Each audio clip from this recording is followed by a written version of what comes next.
분리수거 잘하시는 강빛나 판사님. 이번 화에서는 보험살인과 아동학대를 저지른 인간 쓰레기를 분리수거에 나서는데요.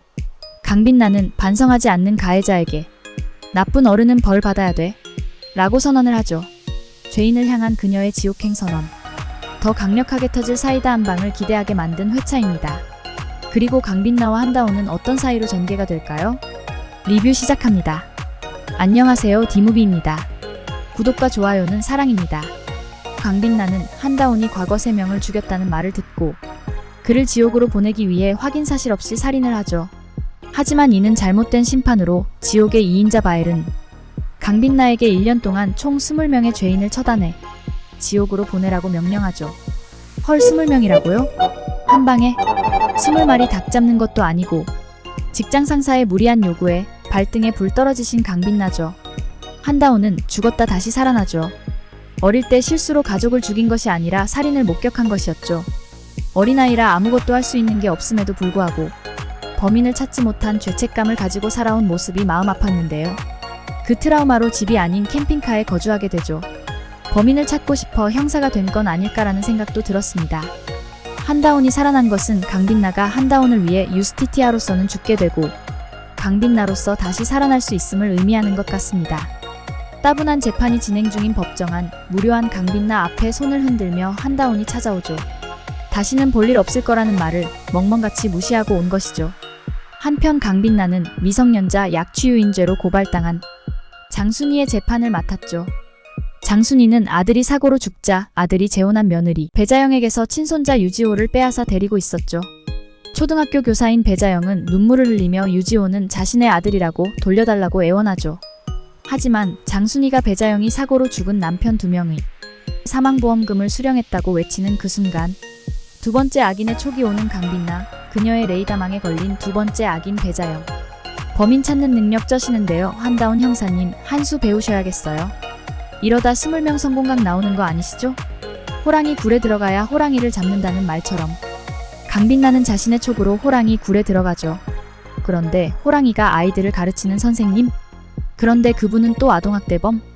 의심의 촉을 세운 강빛나는 순서대로 배자영과 장순이를 찾아가 진실을 캐묻죠. 죽었다 살아난 후 줄곧 강빛나를 주시하던 한다온도 함께였죠.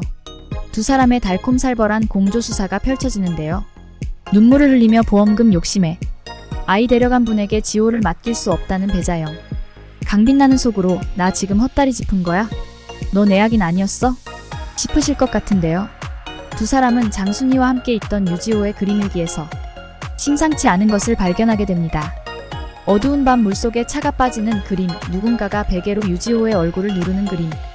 명백한 보험살인과 아동학대가 의심되는 상황이었죠. 유지호는 사실을 말하면 할머니도 죽일 것이라는 배자영의 협박이 두려워 진실을 말하지 못했던 것이죠. 어린아이가 이 모든 걸 감당하기에는 너무 벅차고 무서운 상황이었을 텐데요. 특히 아동범죄만큼은 다른 범죄보다 더 엄벌에 처해야 할 것 같습니다. 한다온은 유지호의 두려움과 공포에 공감하게 되고 자신의 과거와 연결된 진실을 직면하게 되는데요. 한다온과 강빛나 두 사람은 불꽃과 얼음 같은 만남이 될 것 같은데 과연 강력한 팀워크를 발휘할 수 있을까요? 한다온은 배자영의 수사를 시작하겠다고 하지만 유일한 목격자가 어린아이이기 때문에 수사가 쉽지 않을 것이라고도 하죠. 이는 한다온의 숨겨진 과거 트라우마와 연관이 있었죠. 한다온은 어린 시절 가족이 살해되는 현장을 목격했고 그는 어린 마음에 경찰에게 생각나는 대로 증언했지만 경찰은 쉽게 믿어주지 않았죠. 강빛나는 이 같은 한다온의 트라우마를 알지 못했지만 한다온에게 나는 아이들이 하는 말은 무조건 믿는다. 그게 한다온일지라도라고 말하죠. 자신의 트라우마를 건드리는 강빛나의 말에 한다온은 눈물을 툭 떨어뜨립니다. 한다온의 과거 살인사건을 해결할 실마리를 제시한 것이죠. 두 사람이 함께한 이유가 한다온 어릴 때부터 찾아온 살인범과 강빛나가 찾는 죄인이 일치하기 때문인 것 같습니다. 두 사람의 관계는 앞으로 어떤 방향으로 펼쳐질까요? 두 사람 사이에 로맨스가 펼쳐질 것을 예상하는 떡밥들이 나왔는데요. 하지만 아기는 사람을 사랑하면 죽는다고 했죠. 두 사람에게 핑크빛 길이 열릴 수 있을지 걱정이 되는데요. 600살 드신 악마님과 열혈 형사와의 만남 잘 어울리긴 하지만 한 사람의 희생은 불가피해 보입니다. 재판이 끝난 얼마 후 무슨 이유에서인지 장순이가 쓰러졌죠. 배자영은 유지호를 자신의 집으로 데려온 뒤 잔혹한 아동학대를 저지르는 장면이 나오죠. 그렇다면 강빛나의 눈눈이 리얼리티 쇼가 오늘도 시작될까요? 눈눈이 참교육 제대로 시행하시는 분이시죠. 잠시 후 배자영 앞에 나타난 강빛나가 칼을 치켜들며 거짓말하면 나쁜 어른이야. 나쁜 어른은 벌 받아야 돼. 라고 배자영이 했던 말을 똑같이 되돌려주는 모습으로 마무리되죠.